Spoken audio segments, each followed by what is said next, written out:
Right now, the world feels on edge. There's a conflict in the Middle East. Should you be investing when the world feels unstable?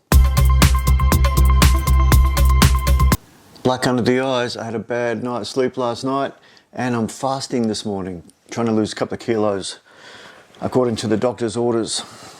I'm going to give you my opinion on this, and I will also share with you screenshots of my portfolio where I have invested consistently through times of global uncertainty and come out positive on the other side. There will always be global uncertainty. You can go back as far as you like and go back all the way to, in most recent memory, the Great Depression in the US, and then you've got the global financial crisis. You've got the pandemic, you've got the Russian Ukraine episode, you've got the Israeli episode, Israel and Palestine, Israel and Iran, you've got the Trump tariff wars. There's always something that scares people away from buying and into selling in some cases. You should never sell in a downward market, but I'm going to share with you my opinion. It's not just my opinion, but global stock markets have always and will always recover from times of global uncertainty. And when you have episodes like this, it's common knowledge in the investing community that it's just a good time to buy. You've got to have, obviously, the runway to leave your investment there and wait for it to come back. But even when there was a global financial crisis in 2008, that took 4 years to recover. So if you are not happy to let your money sit for 4 years, then you really shouldn't be investing at all.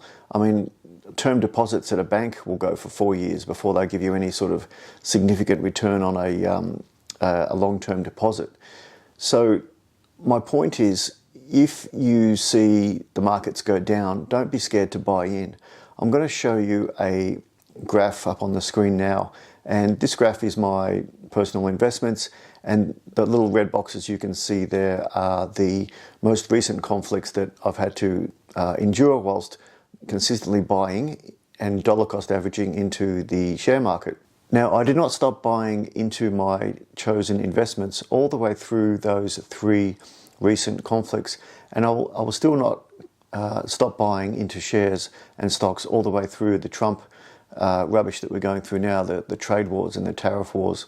And even if the US gets involved in the Middle East, it will still be a good time to buy, because on the other side there will always be a bull market. The market will always come back. So have confidence, have the insight and the knowledge that the market will always come back. There's nothing to be scared of. Certainly don't sell your investments when the market's going down, but look at it as a buying opportunity. Look at it as the store where you go to buy all of your clothes or your food every week. All of a sudden they say, hey, we're having a 10% off sale or 15% off sale. Wouldn't you go in there and buy more than what you need, knowing that you're going to make some profit or you're going to save money in the long term? Of course you would. Let's talk about the psychology of fear. Warren Buffett once said, be greedy when people are fearful and fearful when people are greedy. And that has worked very well for me. I'm not saying I am a value investor. I'm not saying I wait for the dips. I'm more of a dollar cost average investor. But definitely, if you follow the trend of the masses, which is to sell when prices go down, something I was guilty of back in the 90s when I first started learning how to buy stocks. If you follow that and follow the masses and listen to the news reports, you're going to lose money. You'll definitely lose your life savings or the money that you've chosen to invest into the share market. Just hold it. Don't do anything when the prices are sliding down. If anything, you can buy in stages. So you can buy a little bit now, it goes down again, you buy a little bit more, it goes down even more, you buy a little bit more. So you've bought in and you've averaged through that downward slide. And then when it comes up, you didn't have to wait for the bottom and didn't have to pick the bottom of the trough or buy the dip. You just bought it as it was sliding down past its intrinsic value, below its intrinsic value. And then when it starts to come up, you know you're making profit all the way.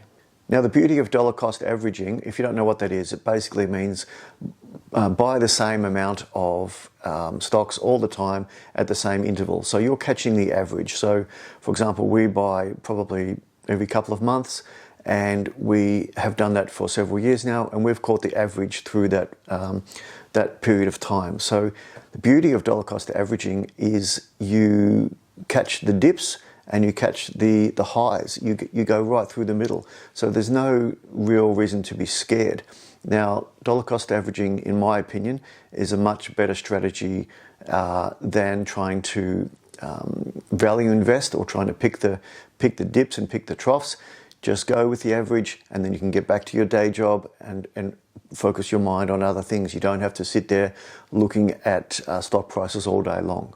But saying that, if you see a company that you like, so for example, I'm currently looking at Berkshire Hathaway, that's something that I would be investing in consistently, but if they go down quite significantly, I'll probably put a little bit more into that investment, knowing that it's going to come up, knowing that it's got a long track record of always marching upwards. I'll probably dip a little bit more into my dollar cost averaging and just take advantage of the price being on sale. Now, during these times of global uncertainty, I think it's important to stick to what you know, stick to what you're comfortable with, stick to what you've researched. For me, it's the S&P 500, it's companies like Costco, companies like Apple, companies like Berkshire Hathaway. I've got a couple of speculatives as well that I may choose to invest into in this time. But stick to what you know. Don't go outside of your circle of competence or confidence. Stick to what you know, and don't let the news reports sway you, because there's a lot of information coming to you on your phones and on your TVs that says buy this, buy this, buy that, don't buy this, don't buy that. Just stick to your plan and have the long-term mindset of, this purchase now is going to be a 4 or 5 years investment, and I'll just invest now and wait it out and be comfortable, sit back, and I'll enjoy the benefits as they come down the track. Now, it's not easy to have that mindset. It's not easy to sit back and buy your shares and buy your stocks and then watch them drop 20, 30%. I did that during the Russian and Ukraine episode. I was buying stocks and they were going down next week, buying them and they were going down next month, buying them all the time and they would still go down. I still kept buying, and you know what? They came back and I made profit. So you've got to have the mindset not to care about the news headlines. You can look, but you don't let the news headlines impact your knowledge that this investment will come back, and it's just a matter of time when it does. My final thoughts would be, times of global uncertainty may be one of the best times to build your wealth. If you have money set aside, consider putting it into investments during these times. Dollar cost average into it as the market is sliding down. Wait out the game, wait 4 or 5 years, even 10 years, and you will see a great return on your investment, well above the market average. If you've enjoyed this video, please consider subscribing. I'd really appreciate it. Thank you very much.